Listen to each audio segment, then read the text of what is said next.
All right, we're back here with another podcast. Last episode we had Lore Master of Sotek. This episode we brought back an oldie but a goodie, and the very first Coda Total War. How you doing, man? Hey, what's going on? How are you? I am great. There's all sorts of goodness that's been happening lately. All the Norsca. So much good stuff. I know, dude. Like you got access to to Norsca early, right? I did. Yeah. Ooh, so you got to jump into the Norsca, balls deep in the Norsca a little bit earlier than I did. But how have you been liking like the DLC as a whole?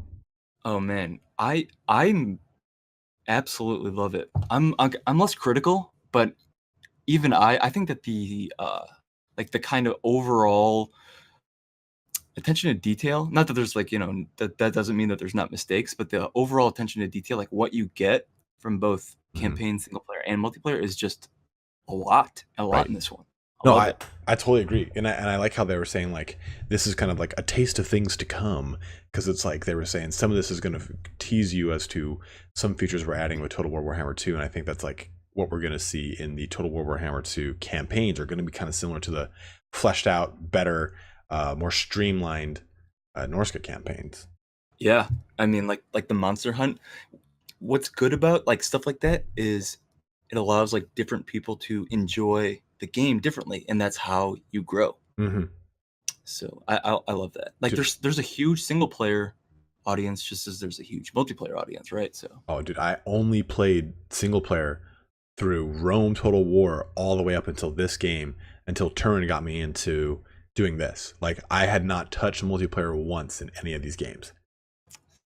it's there's however you enjoy it is how you should do it.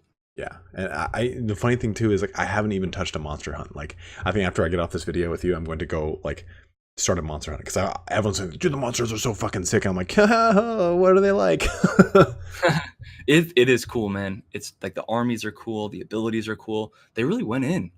Yeah, They did. I dig it. And I really like the aesthetic of the armies too as a whole. Like, oh man, like I've always been a big fan of like Norse and Vikings and stuff like that. So it's like you play an army like Norsca, which is themed heavily off of that.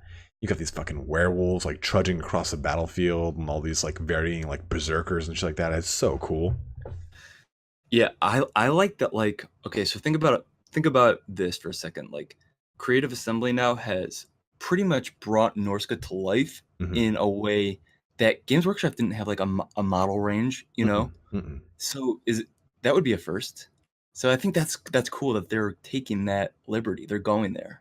Yeah, I mean, we kind of got like a little bit of a sampler of them doing that with Bretonia and like the Royal Pegasus Knights or the Hippogriff Knights.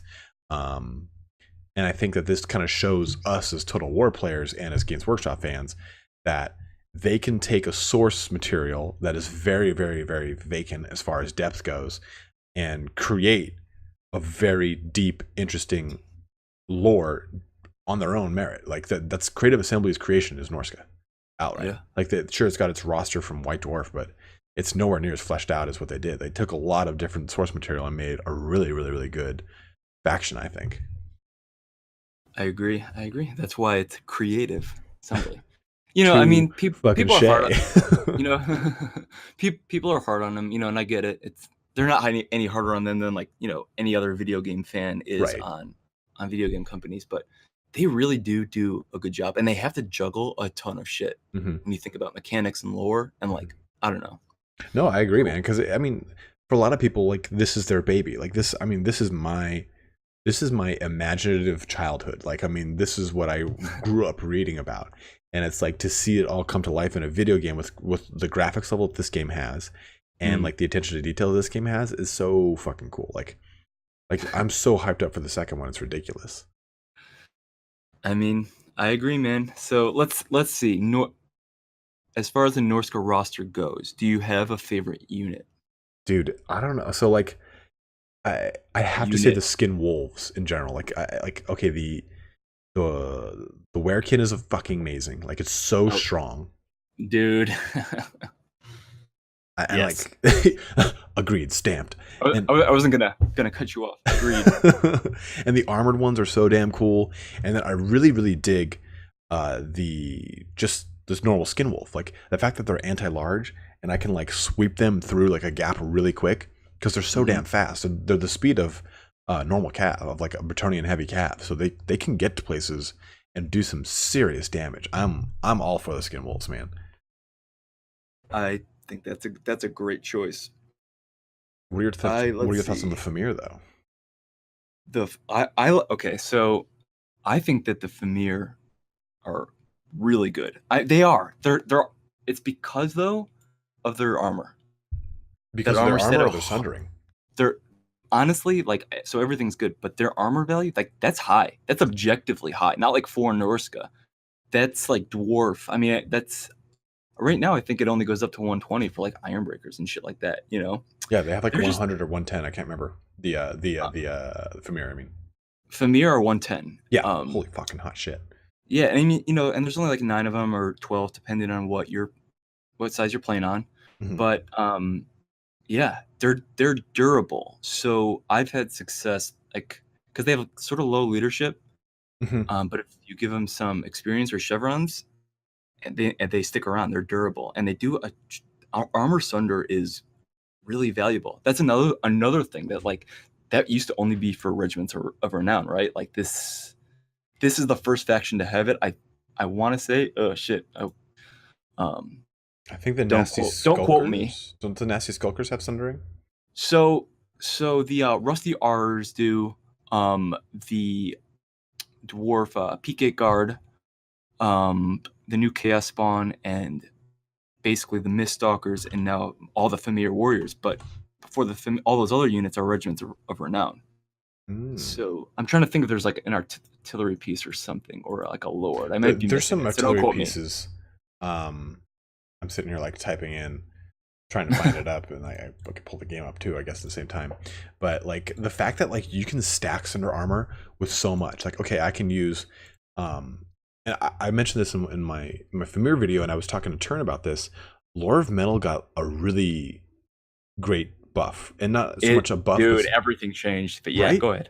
Well, no, I totally agree. Like you can use Lore of Metal now to like extremely good use, because you have like what is it, the Rust and Decay or whatever the hell it is, where it's minus 30 armor on top of sundering armor capability. And if you've got Big Papa Wolfric, his Lord, let's go fucking tussle or whatever the hell the ability is, this is a minus 30 armor too.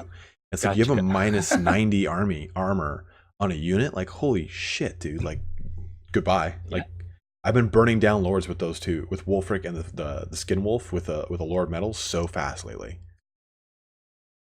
Man, I mean, they're definitely good at it. Armor Sunder, like you said, you know, it's a force multiplier, right? And like, so Skin Wolves normally they don't pierce armor, and the Berserkers, probably, in my opinion, my favorite infantry unit. They do so much damage again, but they don't do armor piercing. Right. So I don't know. Yeah, I like the Famirs. I do think that they're kind of like clumsy. I get it, you know. Yeah. Bit more of a niche pick, you know. They're so weird too. Big old like cyclopean beaked demon creatures. I love it. Imagine waking up right next to one and it's just like petting you with its hairy knuckles. It's hairy or scaly? A little bit of both.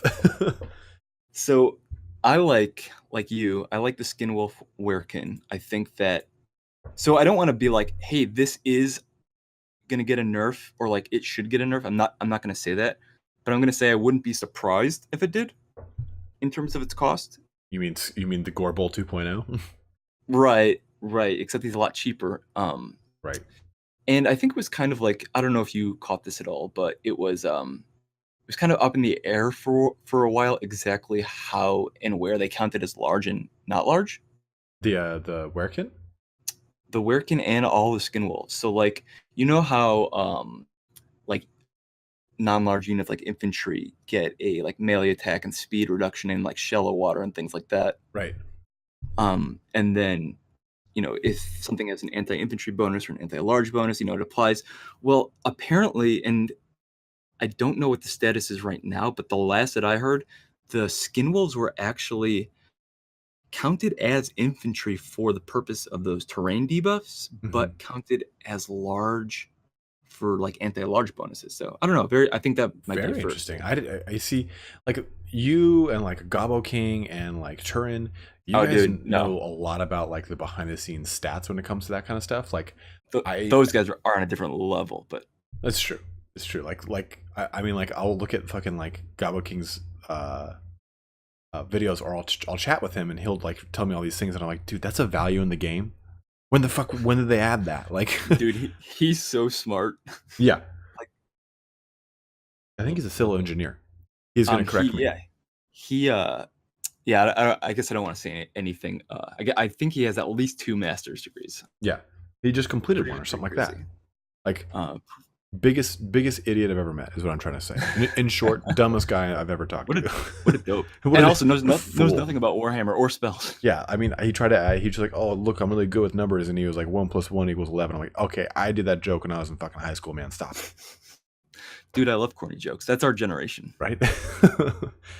I was gonna say, like, the Werekin. I love the Skin Wolf Werekin. Frenzy's amazing. Regeneration. I love that you can give him armor, and then he in turn gives armor around him. So all that's awesome. Oh yeah, that's right. I thought you were saying like armored, like they could become armored. Werekin. I'm like, what? No, but yeah, his thing that like gives a buff around him into the armor value. Yeah, like that regeneration is huge. Like I had a fight with that. That went on forever, and the regeneration is what kept those Werekin in the game. Like, can't say how much I love them. I've seen that firsthand. First of all, I've been trounced by Norsca like plenty of times already, you know.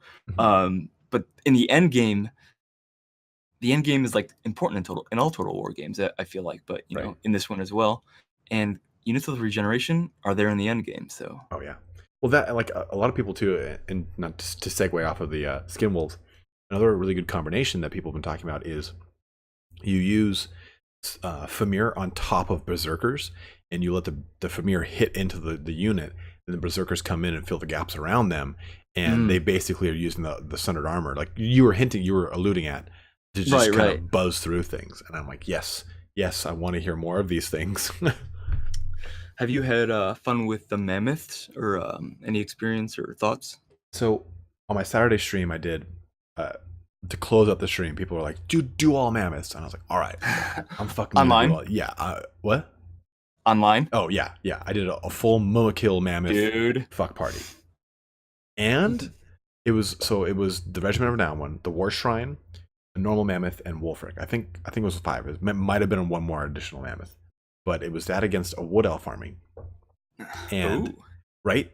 And we're going to probably get into this soon when we talk about easiest and hardest matchups for Norsca, but Wood Elves are like not the best thing to fight against, especially since Wood Elves have a lot of like anti-large. And we beat the shit out of them. Like it was a pretty, it looked like it wasn't going well at first, and then things started to like just snowball to a win. And I was really surprised. Like, those mammoths are monsters. They are. Quite literally. Yeah, it doesn't surprise me. You know, I think that 5 mammoths can win against like a normal build, whereas maybe 5 like other monsters can't really. Right, like 5 Terrorgeists. You know what I mean? I'm like, 5 Terrorgeists, whatever, they'll lose. I feel like 5 of any large creature like that, like in the previous races, like 5 feral manticores, go fuck off. Or like 3 forest dragons, if not supported by like an actual army, they'll die. Like the fact that makes them so strong is that the mammoth, like the strength of like a Terrorgeist or like a Manticore is that it's flying, right? Well, a mammoth's not flying, so it doesn't have to worry about like losing out on half of its strength. Yep, that's true. Yeah, I think that the unit as a whole is balanced in and of itself, like all of them. But I think more than 2 is, I think like it should be a cap, not like a change to the unit, if that makes sense. I don't know if that makes sense. No, it does. In the tabletop, you know how it's like you can only have 0 to 1 rare unit of this this specific rare unit. It'd be interesting if they did do that, because I mean, think about it. Well, here's what I think that they did. They did not cap it because they know that there's going to be lizardmen, which are going to have all of their dinosaurs. There's going to be high elves, which are going to have their phoenixes, their eagles, all that goodness, and there's going to be the dark elves, which are going to have Shit, they didn't Hydras. yeah, Black Hydras. Dragon. Thank you. Black dragons. Hopefully the Cryptus is a regiment of renown. That'd be cool. And monstrous beasts. So I think that we're gonna and you've even got Skaven with the Hell Pit Abominations and Rat Ogres. So I think we're gonna see that to be kind of like a norm of these monstrous creatures that even in the tabletop has what has been the distinguishing factor between the Empire or Bretonnia. Like they don't have monstrous creatures. Like the Hippogriff is kind of like the closest thing Empire gets. I agree with you. And I think that they're trying to show that is a thing, and it is a differentiating factor. It is a high cost differentiating factor. Like you can't really field a lot of mammoths in a normal army. You can field 1, 2, and then in your army, or you can field all 5. But you can't. Right. You can't like strike a hard balance. It's got to be like, okay, you're giving up a huge portion to field one. It's so funny, dude. Like before, when I was first starting out, like I had no idea what I was doing. Still arguably have no idea what I'm doing. But I'm stupid. I did this little like podcast, right? Like basically talking to myself, talking to no one. And I did a podcast about monsters and the lizard men and how I thought that Creative Assembly, by the time Total War Warhammer 2 came out, that Creative Assembly basically were going to overhaul monsters because they needed it. And, obviously no one watched it or anything like that, which is fine.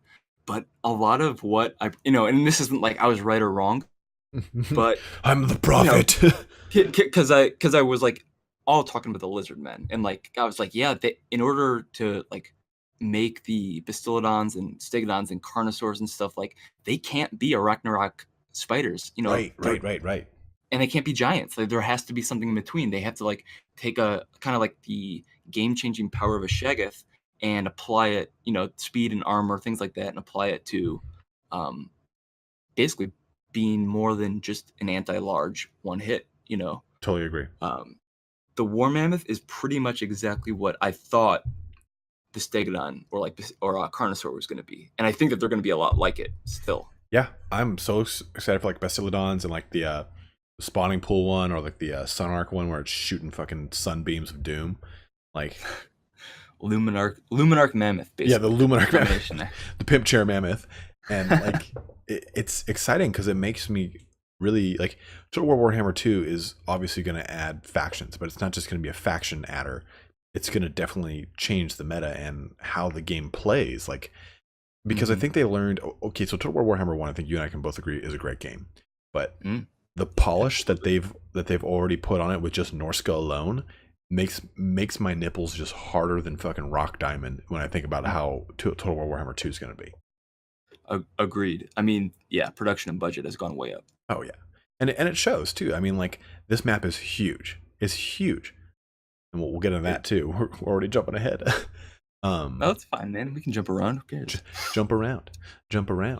I was the one other thing about the War Mammoth. I was just gonna say, like, the reason that 5 of them win, I think, instead of where things like giants and even Shaggoths don't necessarily, is 1 because of the HP pool, right, and 2 because of the splash damage, the sheer like surface area that they cover.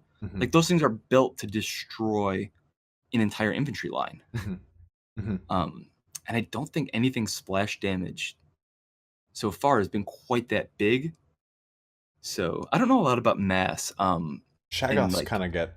I say Shaggoths and Kolak are kind of the closest thing to it because, or I mean, like, no, I agree. I've been cyclocharged by like White Kings on like Krell, like repeatedly 2 or 3, and if you have something that keeps infantry units down, those infantry units can't stand up to do damage. And if you've got 5 mammoths just trudging through, even if they're like halberdiers that are like anti-AP, anti-large, charge against large, defense, fuck them all, put them in the butt, like they'll still win because they're not standing up long enough to do the damage to the mammoth. Right, like the mammoths, the surface area around the mammoth is only so big, so only so many models can hit him at a time, and the amount of damage that he does back is now like half that radius. So he does more damage to the area around him than like any combination of units in that area could dish back. Right. So he's always trading efficiently. Not any, you know, if there's 5 Shaggas around him, he's dead. But and I mean there are other units like the Royal Altdorf Griffites take him down, you know. Right. The ones that are supposed to are the hard counters are hard counters. And Creative Assembly has always done a really good job of that. Like, even though Shogun Total War is pretty much like a lot of the same stuff, the rock paper scissors of that game is very evident. And this game's got a lot the mind games. the games of the mind, the tactics. This game's got like a lot more elements to it, a lot more layers, but those hard counters are still there, and I think that's what makes it so fun and interesting, because it's like finding that new hard counter. I agree. You never know what you're gonna get. That's part of like the fun of multiplayer. Oh yeah. Well, speaking of multiplayer, then, what do you think's the easiest matchup, or at least the hardest matchup for Norsca? Like, how would you peg that? Oh boy, I think I would say hands down the hardest. Okay. Let's see. Okay, so Beastmen probably have it the hardest, followed by Vampires and Greenskins. Those 3 I have it the hardest. I think. Or you have the hardest fighting them, or they have it the hardest fighting Norsca? I think Beastmen, Vampires, and Greenskins have the toughest time against Norsca. Oh, okay. So you would say they are the easiest matchup for Norsca against them? Yeah. Okay. Yeah. Okay. I think that there's some balancing issues there. I don't think that they have a ton of answers. They don't have a ton of great missiles. I guess the Greenskins do. They're just kind of shorter ranged and weaker. Dwarves are somewhere in the middle. They have missiles. But yeah, dwarves do okay. They have the brimstone guns as well. And I think Empire, Bretonnia, Wood Elves, and Chaos have best chance against them. Yeah, I would definitely say that. Like, actually, you know what? I'll contest you. Wood Elves below those. Yeah, Wood Elves below the other 3. Sorry, go ahead. Oh, I was going to say Wood Elves. I find I have the hardest time against because their range is so far. But then again, Empire can kit real heavy against Norsca real easy. So I think that, you know, that's a pretty. I'd say Norsca has the hardest time probably against Empire with Wood Elves below it, because I actually don't find Chaos to be that big of a threat. I think there's a lot of like ways to counter Chaos in the Norsca roster, as far as like anti-large goes, or being able to sunder armor, or even just using the Lore of Metal with the with the shamans to good effect. So I see a lot of ways to beat. You could take champions with great weapons, and they trade a little bit. They trade pretty hard into warriors of chaos. So it's like you have a pretty interesting army, because Norsca is not supposed to be like bitch slapping around warriors of chaos so well. But I've had I've had a pretty easy time against them, which is surprising. There was some rustling about that, wasn't there? Public outcry about like Marauder champions being better than the unit they were aspiring to. I don't know. Maybe it came and went. There was kind of. I didn't see it, but it wouldn't surprise me. It was kind of nitpicky. It was kind of nitpicky. Yeah.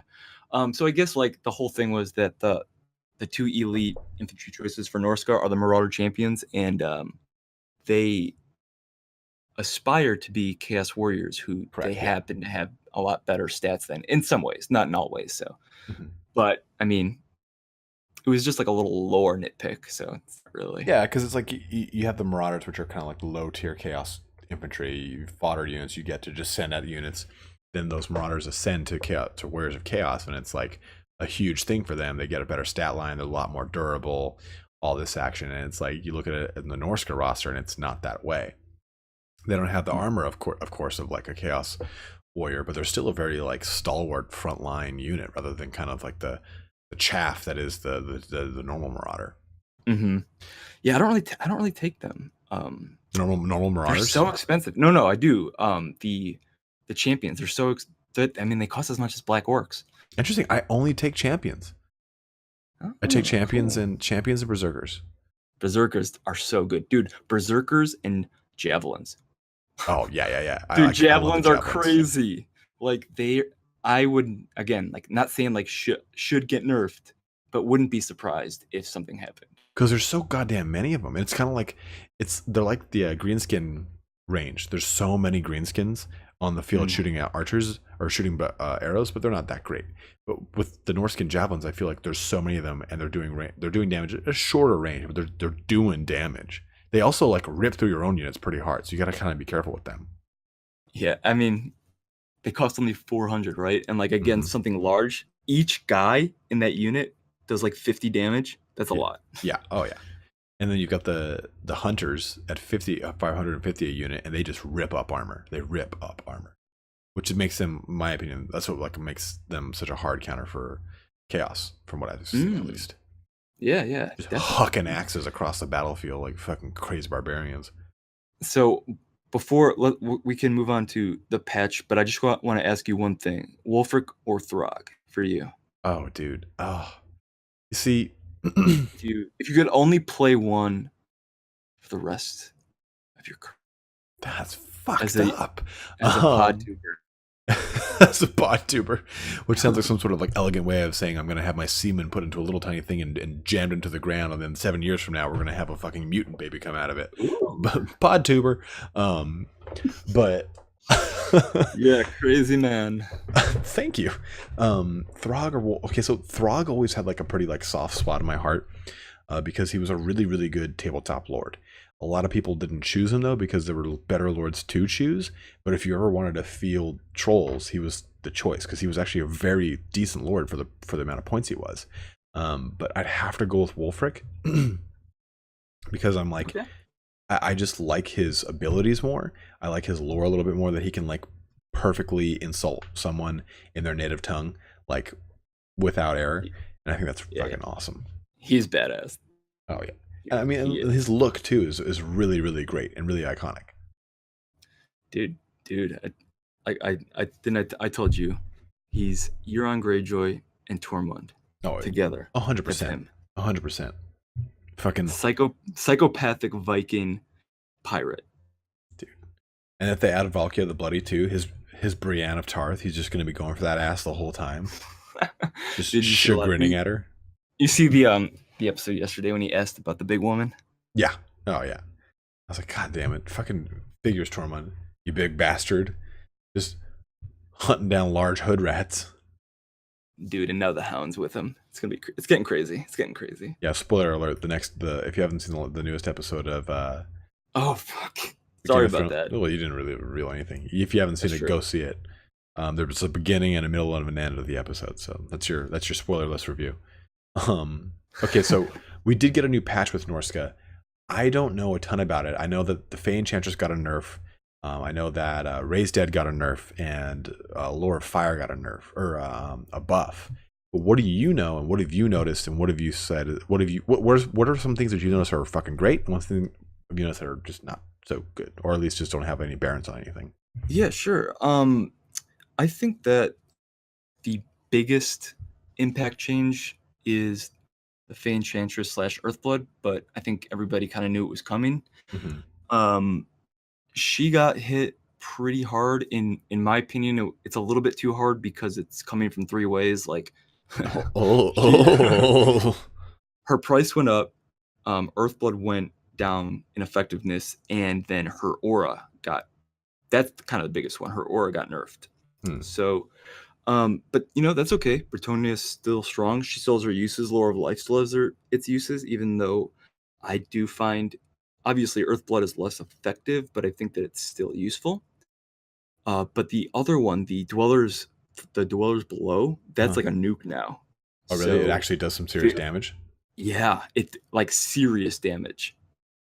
Really crazy. So it's interesting though. It costs a lot. Other big change, zombie summon. I think that's good, but I'm not like a hardcore vampire player, so I can see why some people might be upset. But they were very strong, man. Like as a faction, they still are. So well, it's good because Norsca's kind of it counters, I think, vampires very well, and with that Raised Dead mechanic dropping I would say the Raised Dead is a force multiplier too, because it allows you to kind of completely shut down a back line by not even killing it, but just locking it up so it can't come to bear. So that being kind of cycled a little bit helps make it so that you can try to bring an answer to the fore when it comes to vampire count. So I think that's a pretty, that and the fact that Norsca kind of knocks him down a peg or two kind of helps out, I think, too, to make them a little more balanced. Yep, I agree. I do think that the game is more balanced now than it was, and that's kind of the point, right? That's the point of a patch. But Lore of Metal got, obviously the final transmutation is kind of the new hot shit that it does twice as much damage. According to them, it does the amount of damage it was supposed to. It was doing half before, and they worked out a bug. But either way, it does twice as much damage. It's a lot better.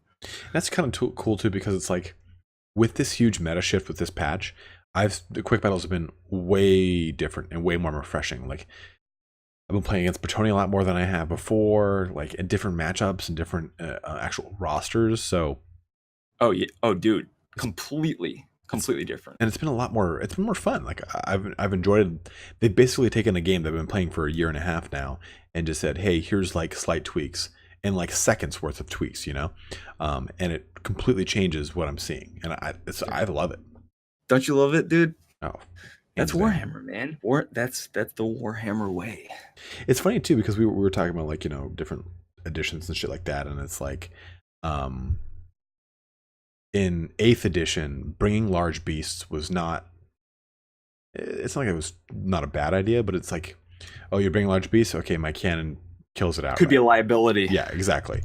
And there was a point though in one of the editions where that was not the case, and I think it was 3rd or 4th edition they used to call Hero Hammer, because you could bring so many heroes and lords and they were so beefy as it was. Like you could kind of look at that as like, I'd say pre-patch it was kind of Hero Hammer, man. Like, I mean, what lord did you bring? Was it a hard counter? That lord is going to be really one of your saving graces in your army. And now it's kind of like, okay, we scrubbed away the Hero Hammer. We've brought in big creatures that are going to start having a serious effect on the meta, especially a month from now when we bring in much different large creatures. Like I'm very curious to see how high elves and dark elves play with the meta, and how, because I mean where they are ranked in 8th edition is pretty high. Dude, I can't wait. Oh, I can't wait. It's gonna be so much fun. Oh yeah. Oh yeah. I wonder, like, if the whoa. What was that? That was a water bottle, but I can tell you it sounded something a little suspect. Dropping a bomb on PodTube again. I always like to take my dumps during an 1.5 hour long podcast. Really, just kind of seals in the flavor. But yeah, man, we don't need to talk about the patch. Those are the biggest things. So I think that it's more balanced than it was. Is it perfect? No, but yeah. It's a lot of stuff to juggle. It's a patch. You're always going to have things that were wrong and things that were really good and things that were not so great. It's just it is what it is. I mean, and we're going to get another big patch with the new game. So I'm curious to see how that does too. Speaking of that new game, did you see the new Campania map? I saw it. It looks like Africa, South America, North America, and Atlantis. Right? I was staring at Ulthuan because I'm looking at the map right now. I'm like, what's he gonna say Ulthuan is? When you said Atlantis, I was like, yep, that's what it is. I think I even called it that in a video, and like, because it's like it totally is. It totally fucking is. Even portions of it have already sunk under the sea. But yeah, man, this map, I haven't had a lot of time to look at it. Because I know when I was talking to Gabo, he was like, "What are Wood Elves doing in the middle of the Southlands?" Yeah, in the middle of the Southlands, and I was like, "Wait, how do you know that they're Wood Elves?" And I guess like it's a tree, and the name is Orion, so I guess contextual. Well, they either way, no idea what I'm looking at. Though they all share the same faction shields, so Orion. Oh, the shape. Yeah. Is the same Wood Elf faction shield, and Orion is like a really old Regiment of Renown, like 1983, 1985 Regiment of Renown. Like back when all the shit that used to come out from Warhammer looked like it came out of Heroes of Might and Magic 1. Like very like goofy caricature looking fantasy models, or very like somewhat historical looking human things. Like all the errantry states, like the Knights of Origo or Origo, the Knights of the Flames, Thegan's Crusaders. All those are errantry states, and in the Regiments of Renown from like the 80s, they look like just like straight up like fucking, oh, we just copied the Templar Knights and put them into our game. Like that's what they straight up look like. That's awesome, man. Yeah, I never would have noticed the shape thing, but that's so cool. Yeah. So creative. Yeah, like if you look at like Araby, you see that like there's the errantry states with the three I just mentioned, but there's also what's it called, Sudenburg, and that's shaped like an Empire shield, so that's totally going to be Empire. Okay, so let's see here. So the three at the bottom are Vampire Count. So yeah, Vampire Coast. Mm-hmm. Yeah, Vampire Coast. You have the Neckarch Brotherhood, and then you got the Strigos Empire, and that's all where the Land of the Dead. That's right where Khemri is. So you know. Where are the Tomb Kings? Yeah, where are the Tomb Kings? Oh, they're coming. In that green box. They're so what people think that is like they're either going to remove some of these factions and add them, or these ruins are going to stand for some factions that are yet to come. So I'm not sure though, but they said that the ruins are going to actually have a mechanic where you can plunder them and get artifacts and shit like that. So I mean, you look at Lustria. Lustria is almost entirely ruins, which is kind of cool. So.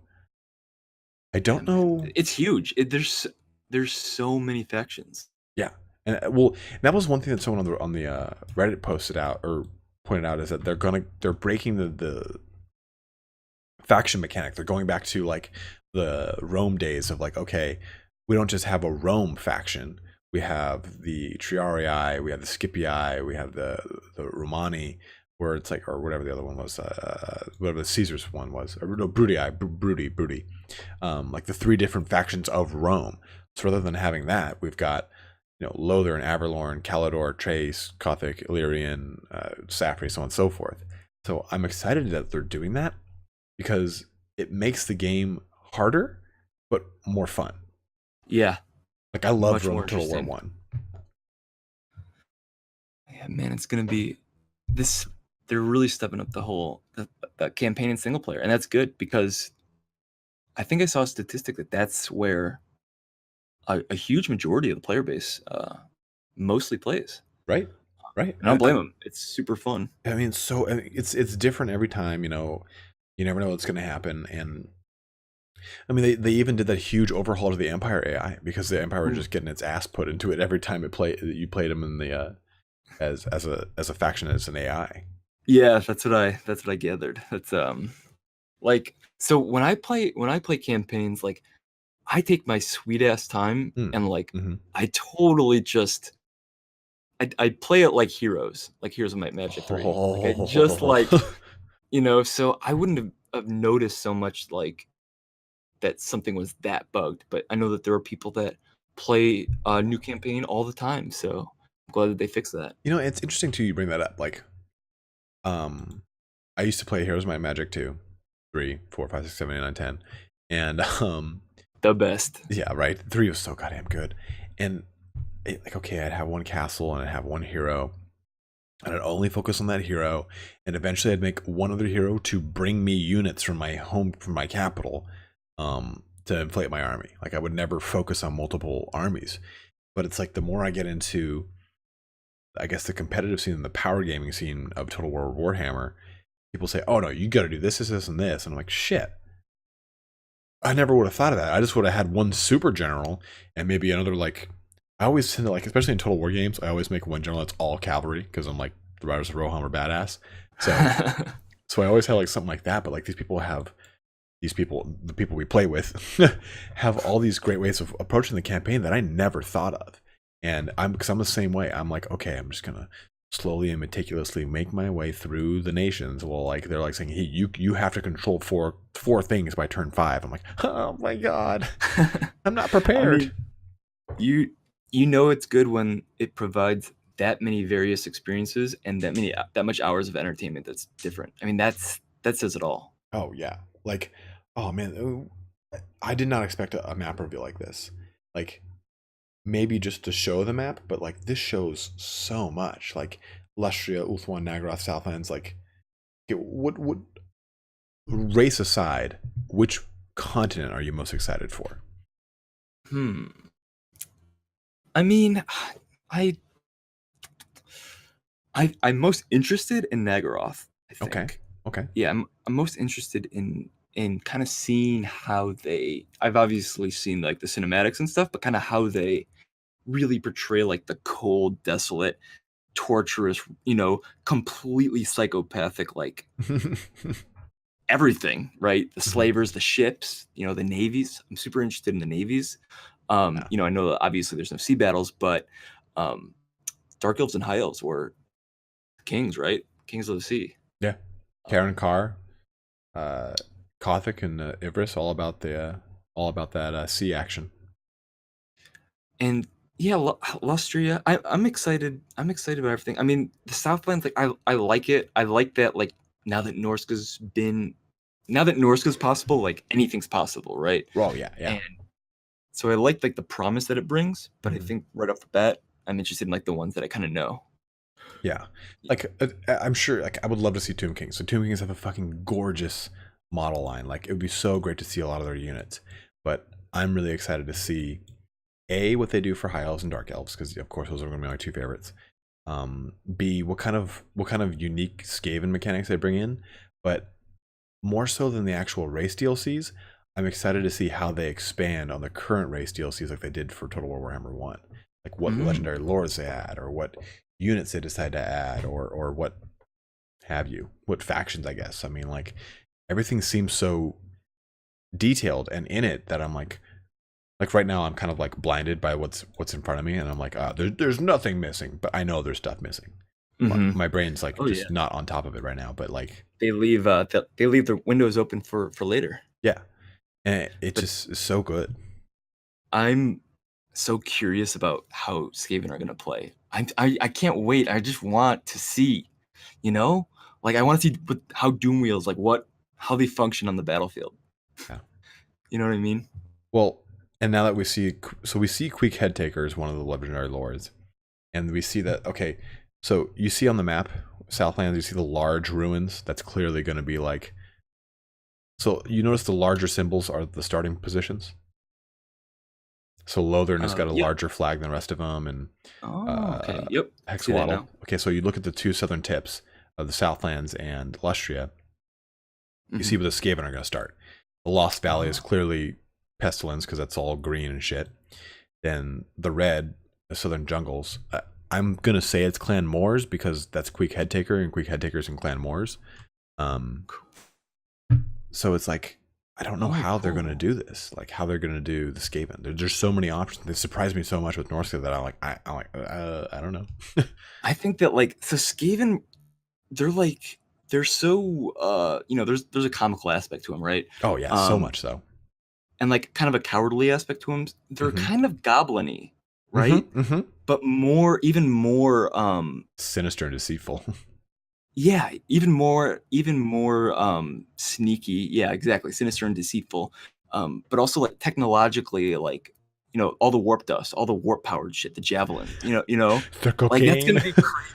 Yeah, they just snort a bunch of like warp cocaine and ride the battle with their fucking like lightning green Necron guns. It's awesome. I'm so excited to see, like, because that'll be a very different appearance on the battlefield. Like, we've seen Skaven in tabletop, and we've seen Skaven in like the arts and art drawings and everything, but like to see them on this game is going to be pretty cool, because just like you said, they're going to have like Necron-esque level, like green energy bolts shooting from their weapons. Like, it's going to be really fucking cool to see them on the battlefield, I think. Yeah, I mean, they get to be brought to life. The same reason you and I were like brought to this game was because it brought like all the shit that we like, but we're basically painting ourselves to life, right? So it would be awesome to see that with Skaven as well. Everything. Yeah. Okay. So on that note, then, if High Elves, because I know you want to play High Elves, but if High Elves didn't exist, who would you play first? Actually, I'm kind of thinking Lizardmen. Ooh. Now. Yeah, it would be Lizardmen. It's between Tyrion and Kroq-Gar. Kroq-Gar. Yeah, Kroq-Gar. Dude, you see where Kroq-Gar starts, though, right? The back ass end of Southlands. Enlighten me. So if you look on the map, the Bitter Sea has got that little lizard with the tongue coming out of it, the little blue. Yes, blue and orange. Yep. Okay. That's Kroq-Gar's starting spot. Oh, Or at least, I really? mean, like, so he's the last defenders, and that's a larger lizardman symbol. So Sick. that's just what I'm thinking. Because also, if you look at the top of every single one of these, if you look at High Elves, there's Lothar and Order of Lore Masters. You look at Dark Elves, there's Nagaron and Cult of Pleasure. Lizardmen, it says Hexwaddle and Last Defenders. If you look at where the Skaven are, that says, okay, here's some fucking Benedict Cumberbutt Lay it on me. detective work. So that's, if you look at the where the Skaven would be, that's an Skaven. That totally spells into the top part. Someone on Reddit showed that. Wait. What? So the question marks. The question marks. The question marks. Yep. 1, 2. Oh, the number of them. Yeah, those. Gotcha. You could write Skaven in all those. Okay. The first 4 letters of each one of those things separated by a space is clan. Yeah. And then the first one is Moors, and the second one is Pestilence. So the first 2 of each one of these races is the starting locations of their respective lords. Dude, how are you so smart? I'm not. I just read a lot of the Reddit, and a lot of like intuition kicks in. I love it, dude. I love it. But okay, so why Lizardmen? What made you want to? I mean, I told you, like back in the day, like no joke, the 3 races that like I played are 3 of these races, and Lizardmen were one of them. I don't think that they've overtaken. Like Tyrion is just so dope. Speaking of that, where is he? Is he going to be Lothern? Mm-hmm. So why? I guess. Well, in like just cause the Tyrion Teclis novels, like he spends a lot of his time in Eataine and in Lothern, with like Corhill, the dude, the White Lion. Yeah, the White Lion. Yeah, with the White Lion dude. And he spends a lot of time in Averlorn, kind of going back and forth, just slaying through the Everqueen. Yeah, banging the Everqueen. Yeah, dude, just fucking like pulling her hair. And then what's his name? Teclis goes on a shit ton of like little missions all over the place. So it makes sense to me that the Order of Lore Masters and everything is all the way down here in the Turtle Isles. Oh, yeah, because he's like a humanitarian high elf. Yeah, he's the one who teaches all the Empire, like, hey, here's the gift of magic. Here's magic. Let's start the school of witchcraft and Harry Potter. What a mistake. I know, right? He's responsible for Balthazar Gelt. Teclis is an asshole. Dude, Gelt is the new Mammoth Slayer. Is he? I mean, no, not really. Oh man, I thought you were going to tell me like just like a tidbit I had no idea about. I can take Balthazar Gelt every time I take Empire against Norsca.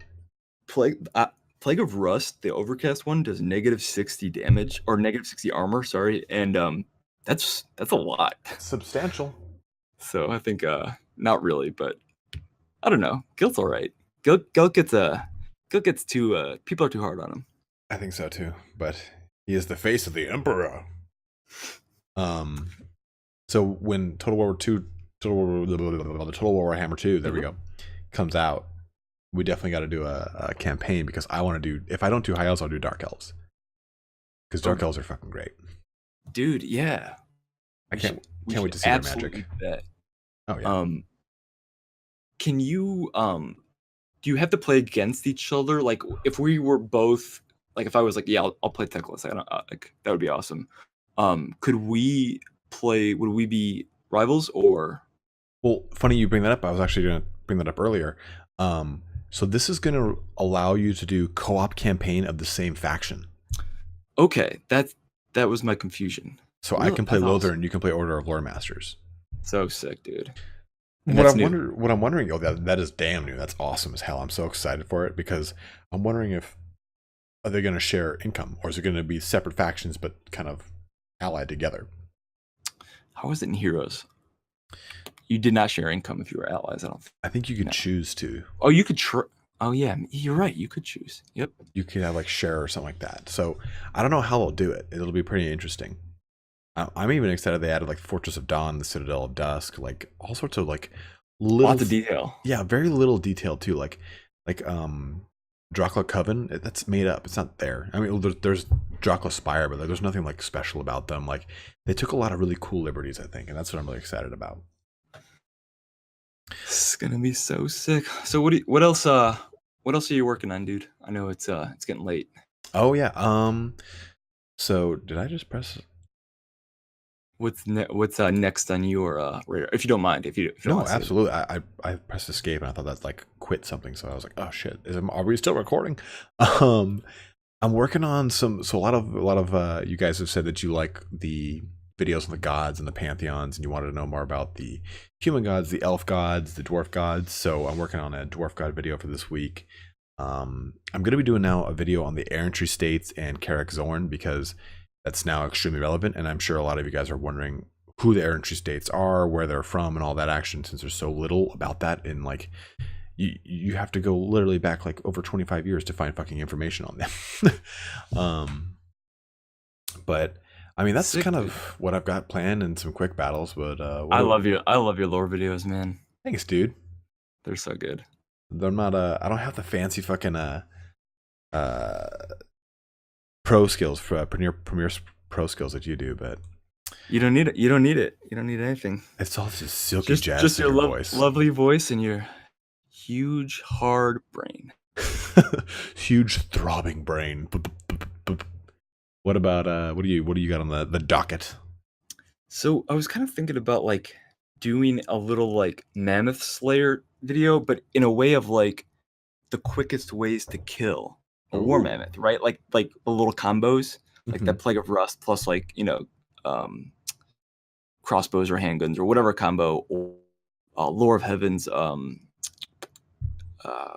Curse of the Midnight Wind, you know, plus peasant bows, like the ways that do it in the shortest amount of time, but kind of like make it bite-sized.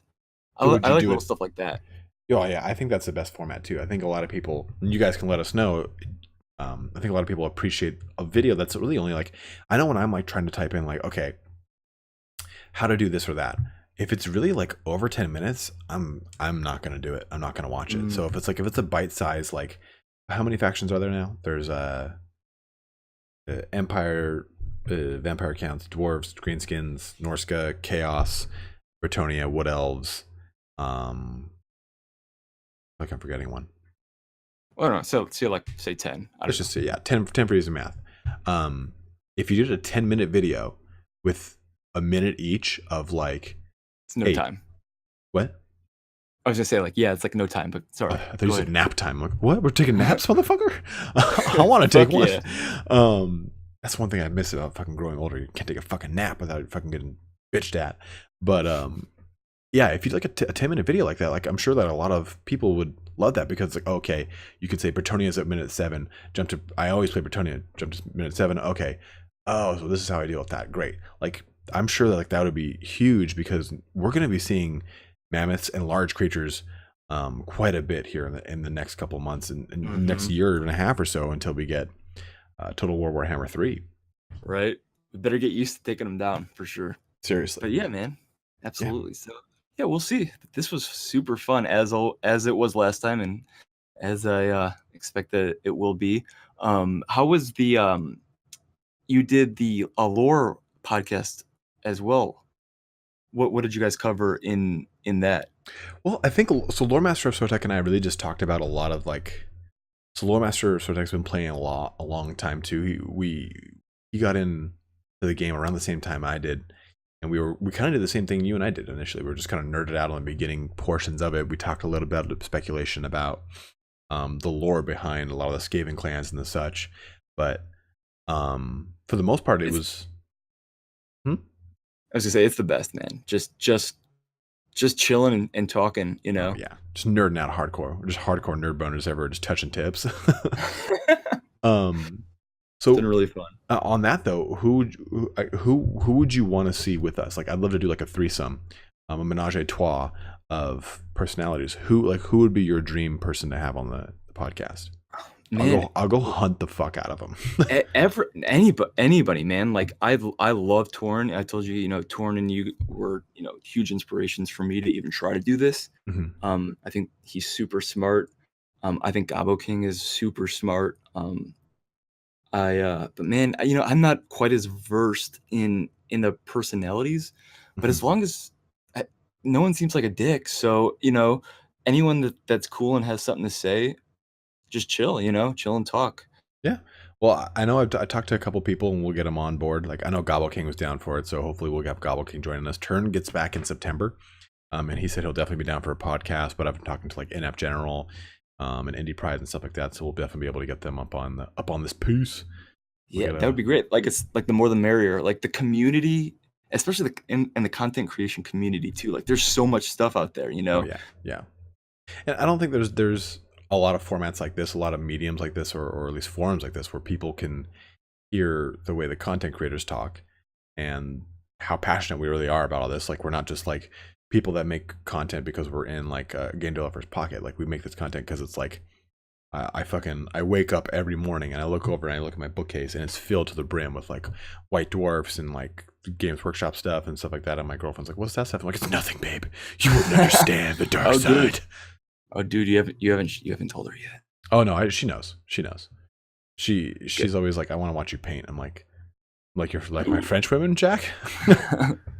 But that's cool, man. Yeah, my fiance is super supportive.